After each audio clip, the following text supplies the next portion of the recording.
કોઈ ઢોર કે ચકલું પણ ખેતરમાં નહીં ફરકે, પાકની રક્ષા કરવા ખેડૂતે કર્યો અનોખો જુગાડ। જામકંડોરણાથી ધોરાજી તરફ જતા માર્ગ પર આવેલા એક ખેડૂતે અનોખો જુગાડ કર્યો।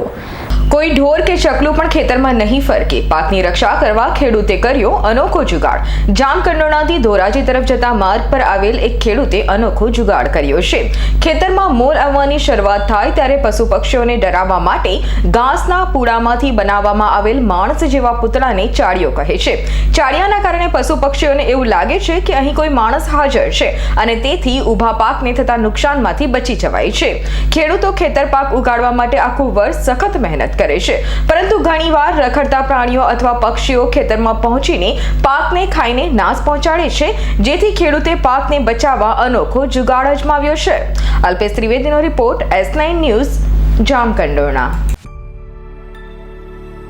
અમારી તમામ માહિતીથી અપડેટ રહેવા માટે જોડાયેલા રહો S9 ન્યૂઝ સાથે।